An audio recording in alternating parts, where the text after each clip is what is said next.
Hello अस्सलाम वालेकुम and welcome back to my YouTube channel. उम्मीद करती हूँ आप सब खैरियत से होंगे, ठीक ठाक होंगे और बहुत अच्छे होंगे और तमाम पुरस्कार हरकतों से बहुत बहुत बहुत महफूज होंगे।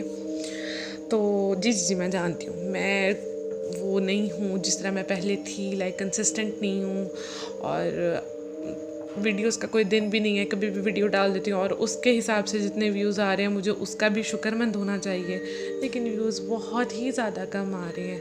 एंड आई एम ट्राइंग कि मेरा कोई टाइम टेबल बन जाए, बट मसला पता है क्या है, मसला टाइम टेबल का भी नहीं है, मसला मेंटल हेल्थ का है। मेरी मेंटल हेल्थ आजकल इतनी ज़्यादा इफ़ेक्ट हुई हुई है कि आई डोंट नो, मेरा कुछ करने का दिल नहीं करता। मैं पूरे एक हफ़्ते से यूनिवर्सिटी नहीं गई हूँ, मेरा अपने बिस्तर से उठने का दिल नहीं करता। अब पता नहीं नज़र है या मेंटल हेल्थ है, आई डोंट नो, बट हर चीज़ से दिल उठ गया। तो प्लीज़ मुझे अपनी दुआओं में याद रखें। रमज़ान आने वाला है तो प्लीज़ मेरे लिए ख़ुसूसी दुआ कीजिएगा कि अल्लाह ताला मेरी मेंटल हेल्थ को दोबारा से ठीक कर दे।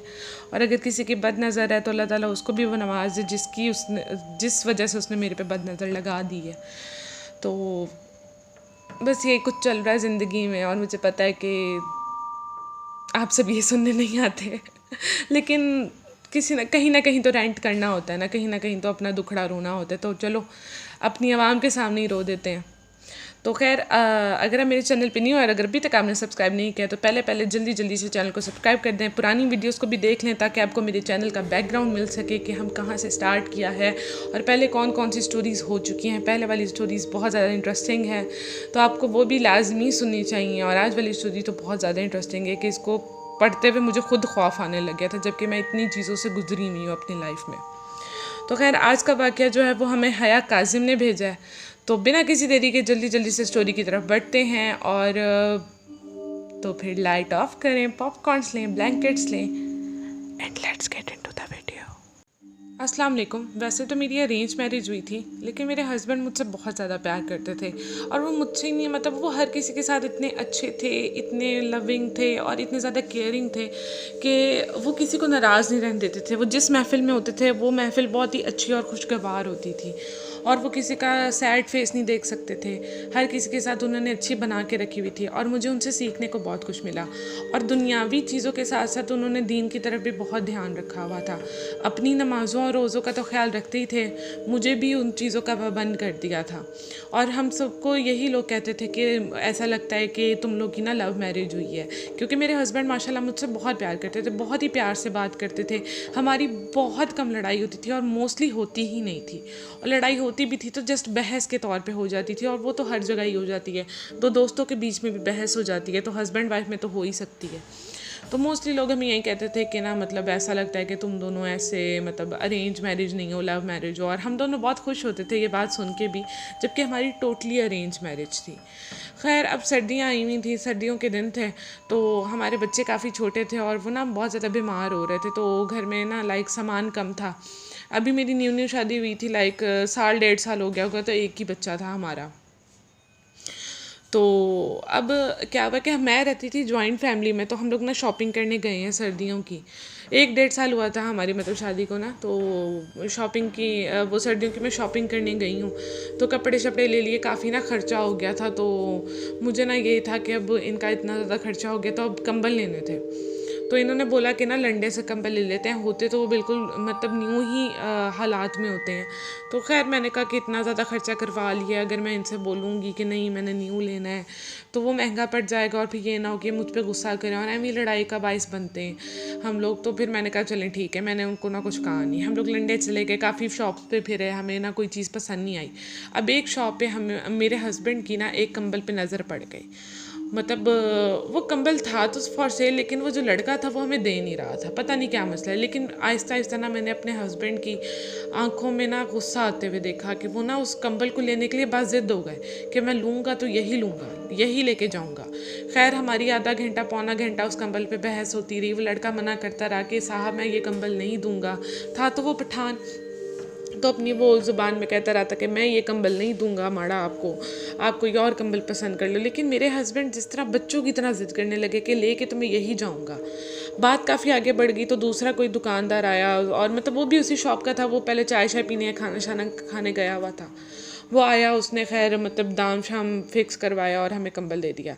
हमारी गाड़ी तक वो लड़का दोबारा वापस आ गया जो हमें कंबल देना नहीं चाहता था, और वो काफ़ी देर हमसे खड़ा बहस करता रहा, और आखिरकार मेरे हस्बैंड उस पर बहुत ज़्यादा शदीद गुस्सा और कहते कि भाग जाओ, मैं तुम्हें पैसे वापस नहीं करूँगा, मैं पैसे वापस नहीं लूँगा और मैं कंबल वापस नहीं दूँगा, ये मैं ही लूँगा और ये वो।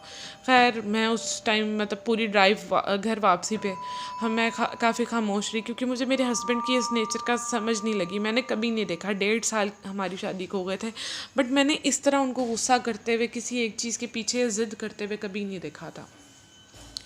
खैर घर पहुँचे, सामान हम अंदर रख रहे थे, तो आखिर में कंबल बच गया। वो कंबल इतना भारी था कि उसको उठाने के लिए मेरे जेठ को भी बाहर आना पड़ा।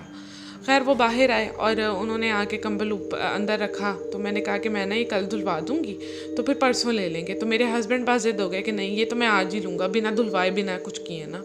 मैं ना मजाक समझ के ना मैं हंस के किचन में चली गई, और जब मैं वापस आई तो मेरे हस्बैंड उस कंबल को वाकई में अपने ऊपर लेके सोए हुए थे, और कमरे में बहुत अजीब सी सड़ी हुई स्मेल हुई थी उस कंबल की। खैर मैंने उनको जगाया, मैंने कहा ये आप क्या कर रहे हैं, मतलब आपने ये कंबल क्यों ले लिया? तो वो एकदम से मुझ पर ना गुस्सा होने लग गए कि तुम्हारी हिम्मत कैसे हुई मुझे जगाने की, जब मैंने कह दिया कि मैंने यही कंबल लेके सोना है, तो तुम होती कौन हो मुझ पर हुक्म जताने वाली, और ये वो, दफ़ा हो जाओ यहाँ से। मैं काफ़ी रोई और मैं बहुत परेशान भी हो गई कि मेरे हस्बैंड को हो क्या गया है। उसके बाद आहिस्ता आहिस्ता बस उनका बिहेवियर ऐसे ही गुस्से वाला होता गया, और मैं चुप होती गई, क्योंकि आए दिन घर में लड़ाइयाँ और ये वो, और बात तो यहाँ तक पहुँच गई थी कि वो लड़ाई में मुझे तलाक देने तक की धमकी दे चुके थे। तो मैं बहुत ज़्यादा खामोश रहने लग गई, और वो जो जैसा कहते थे मैं वैसा कर लेती थी। उसके बावजूद हमारी अक्सर ही लड़ाई हो जाती थी। ये मामूल बन गया था हमारे लिए लड़ना, और इस तरीके से। फिर एक दिन मैं अपने रूम में बैठी हुई थी, तो मुझे इस तरह फील हुआ कि मैंने ना किसी बच्चे को देखा है, और रात का वक्त था। मैंने ना किसी बच्ची को सीढ़ियों वाली साइड पे जाते हुए देखा। रात का वक्त था, तो मैंने ना डर के अपने हस्बैंड को उठाया, तो मेरे हस्बैंड उठे और वो मुझ पे इतना गुस्सा होने लगे। कहते कि अगर तुम मर भी रही हो ना, तो आज के बाद मुझे मत उठाना। अगर तुमने आज के बाद मुझे उठाया ना सोते हुए, तो मैं तुम्हारी जान निकाल लूँगा। मैं बहुत मतलब उस रात मैं बहुत रोई, सारी रात मैं रोती रही।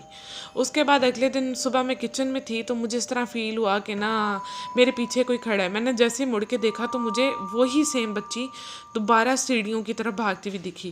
खैर मैं उसके पीछे पीछे छत पे गई, तो मैंने ऊपर छत पे एक हमारा स्टोर रूम टाइप था रूम, जहाँ पे अपने पुराना सामान रखा हुआ था।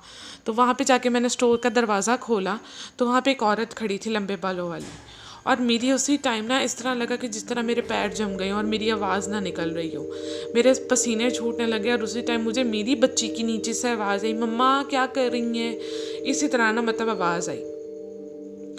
तो मैंने जैसे सीढ़ियों की तरफ देख के वापस देखा, तो वो औरत गायब हो गई, और उसी टाइम मतलब मेरे पैरों में दोबारा से जान आ गई, और मुझ में सांस आ गया, और मैं चीखी हूँ ज़ोर ज़ोर से। तो मेरी जेठानी ऊपर भाग के आई हैं, उन्होंने मुझे गले लगाया, उन्होंने कहा क्या हुआ है तुम्हें, क्यों इस तरह रो रही हो, क्या हो गया है? तो मैंने उनको बताया, तो कहती नहीं यहाँ पे तो कुछ भी नहीं है, तुम्हारा वहम होगा, लगता है तुम ना टेंशन में हो घर के माहौल की वजह से, तो शायद तुम स्ट्रेस में चीज़ें अब हेलुसिनेट कर रही हो। क्योंकि हम पढ़ी लिखी थी दोनों, तो हम लोगों ने यही समझा कि मैं हेलुसिनेशन की तरफ जा रही हूँ, डिप्रेशन की वजह से, एनजाइटी की वजह से। खैर वो मुझे नीचे ले आई हैं, और मैं नीचे आके ना सो गई हूँ। दोपहर का वक्त था, काम शाम हुआ था सारा, तो मेरी तबीयत भी काफ़ी ख़राब हो रही थी, तो मेरी जेठानी ने कहा कि तुम ना सो जाओ। खैर उसके बाद शाम को मतलब ना मैं उठी हूँ, तो मैंने देखा ना कि कंबल में ना कोई, मुझे इस तरह फील हुआ कि जिस तरह कंबल में कोई लेटा हुआ है, और उसके पैर और हाथ कंबल से बाहर थे, जो भी चीज़ लेटी हुई थी, और वो इतने सफ़ेद थे जिस तरह ना किसी जिस्म में खून ही ना हो। लेकिन पता नहीं क्या एक अजीब सा खौफ था कि मैंने वो कंबल उठा के नहीं देखा, क्योंकि मुझे पता था कि हस्बैंड मेरे जॉब पे हैं, कमरे में सिवाय मेरे और मेरी बेटी के कोई नहीं था, और मेरी बेटी मुझे चिपक के सोई हुई थी। मैंने अपनी बेटी को उठाया, अल्लाह का नाम लिया, और मैं किचन में चली गई, और मैंने जाके जेठानी को ये सारा वाक़या बताया। तो जेठानी ने मुझे फिर कहा कि नहीं यार, तुम बहुत ज़्यादा टेंशन में हो, तुम थक गई होगी, ये है वो है। तो खैर अब ये चीज़ें हमारे लिए बहुत नॉर्मल हो चुकी थी, आवाज़ें आना, फर्नीचर का मूव होना, फुट स्टेप्स आना हमारे पीछे, और हम इस तरह, हम अगर कहीं खड़े कोई काम करें तो हमें फ़ील होना कि पीछे कोई खड़ा है, चीज़ों का हमारे सामने से गुजर के जाना, ये चीज़ हमारे लिए बहुत नॉर्मल हो चुकी थी अब। और हमें डर भी नहीं लगता था। 2-3 दफ़ा मैंने अपने हस्बैंड को बोला भी कि मतलब मुझे इस तरह कुछ लग रहा है या इस तरह फ़ील हो रहा है, तो वो मुझे ना मतलब डांट देते कि तुम तो हो ही पागल, तुम तो बेवकूफ़ हो, तुम्हें तो अब चीज़ें नज़र आने लगी हैं, ये वो। तो अब उनके डर से मैं कुछ बोलती भी नहीं थी। और अब पता नहीं क्यों मेरी तबीयत भी ना बहुत अजीब होने लग गई थी। मुझे भी इतना गुस्सा आता था, इतना गुस्सा आता था, और मेरा दिल करता था कि मैं ना जान निकाल लूँ अपने हस्बैंड की जब वो मेरे पे गुस्सा करते थे। उसके कुछ टाइम बाद हमारे घर का ना गटर पता नहीं बंद हो गया था, सीवेज लाइन बंद हो गई थी। तो ना हमने जमादारों को बुलाया घर में, तो वो अभी चेक कर रहे थे। एक जमादारों लाइक गटर में उतरा हुआ था, मेन होल नहीं होता वहाँ पे उतरा हुआ था। तो वो मतलब हमारे ना घर में सेहन वाली साइड पे वो काफ़ी वो था, बड़ा गटर था। तो वहाँ से वो सारे लिंक्ड थे हमारे वॉशरूम्स के, सारे जो होता है सिस्टम। तो वो जमादार ना एकदम से उसने चीख मारी है और वो वहाँ से निकला है और निकल के ना घर के बाहर भाग गया। खैर हमने बाकी जमादारों को कहा कि ये कौन सी तमीज़ है, हम औरतें थी घर में और ये क्या तरीका है कि वो घर के बीच में से निकल के भाग गया है। और उसने ना खुद को साफ़ किया ना कुछ और। खैर दूसरे जमादार ने उसको कॉल की, उसने पूछा क्या हुआ था तुम्हें, तुम क्यों भाग गई हो, वो औरतें इतना बोल रही हैं और खर्ची भी नहीं मिलेगी अब ये वो। तो कहता कि मैंने गटर में किसी खौफनाक शक्ल को बने हुए देखा था और मुझे इतना खौफ आया, मुझे लगा वो चीज़ मुझे ना ज़िंदा खा जाएगी।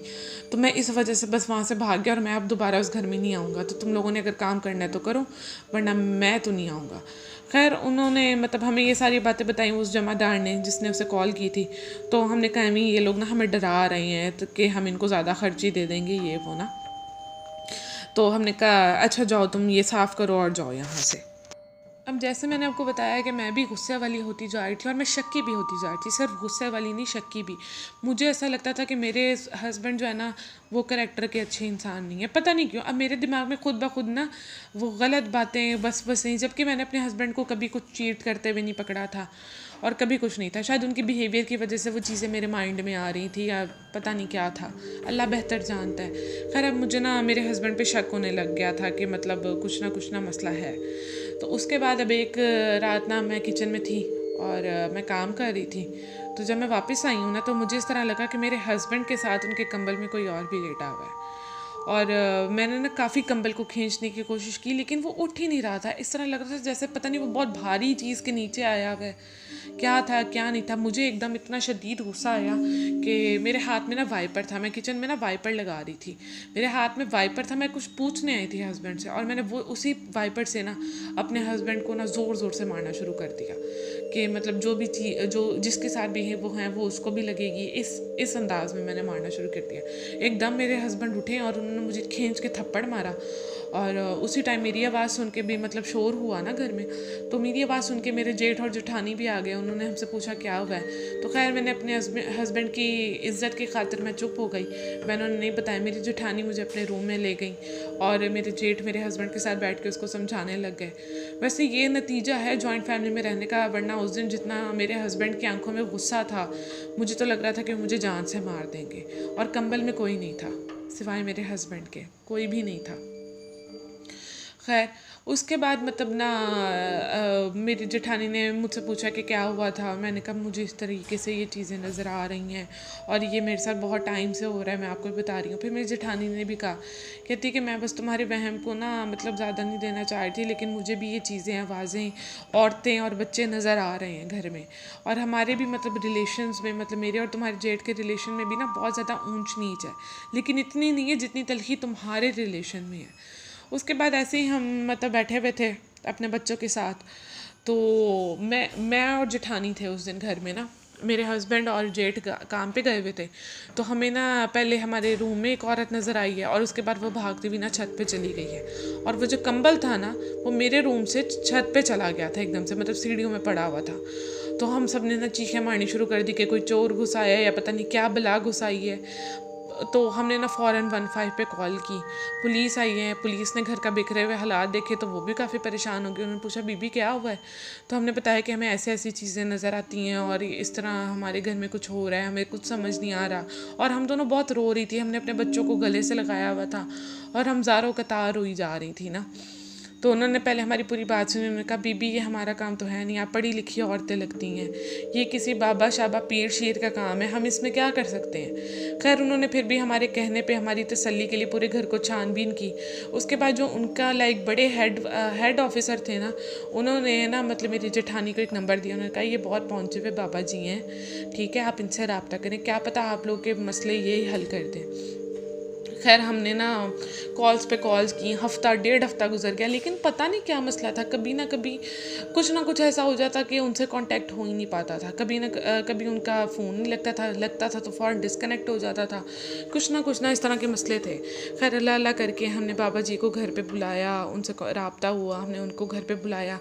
तो फिर मेरे हस्बैंड ऐंठ गए कि नहीं, मैं तुम लोगों ने क्यों बुलाया, वो बाबा जी से बदतमीज़ी करने लगे। खैर बाबा जी समझ गए थे कि घर में कुछ ना कुछ मसला है, तो उन्होंने खैर कुछ पढ़ाई करके ना मेरे हस्बैंड के सर पे हाथ रखा, तो वो चुप हो गए और हमें कहा कि जौन से रूम में, इस रूम में ना कोई मसला है आपके घर में, तो इस रूम को आप खाली कर दो।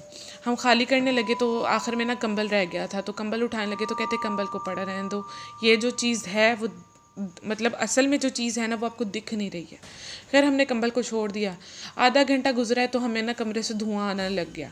तो जाके हमने ना जाने लगे अंदर, तो उनके जो दूसरे थे ना शागिर्द, तो उन्होंने हमें रोक दिया, कहते बाबा जी की पढ़ाई में दखल मत दें, वो जो कर रहे हैं आप उनको करने दें, उनकी जान को कोई नुकसान नहीं होगा। खैर उसके बाद वो धुआं बढ़ता गया। तकरीबन 2-3 घंटे बाद बाबा जी पढ़ाई करके बाहर निकले, तो हम जब रूम में गए हैं तो वो कंबल जल के राख हो चुका था और जो हमारी कमरे की दीवारें थी वो भी स्याह हो चुकी थी।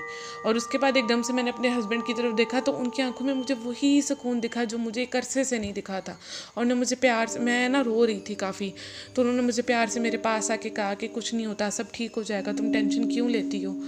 तो फिर मुझे एहसास हुआ कि नहीं, सब कुछ नॉर्मल हो चुका है और सब कुछ ठीक हो गया। खैर मैंने बाबा जी से पूछा कि मसला क्या था, तो कहते कि ये जो कंबल था वो कंबल नहीं था, दरअसल ये एक बहुत ही ताकतवर कबीले का घर था जिसको आप अपने घर ले आए थे, इसको एक नए घर की ज़रूरत थी और उसने उस कंबल को छोड़ के आपके घर पर डेरा कर लिया था।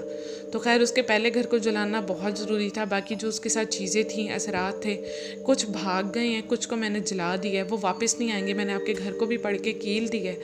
तो बाकी आप लोग हिफाजत रखें, अपनी नमाज़ कायम करें, रोज़े रखें, कुरान पाक पढ़ा करें, घर में तिलावत लाजमी किया करें, ठीक है, ये चीज़ें आपको नुकसान नहीं पहुंचाएंगी।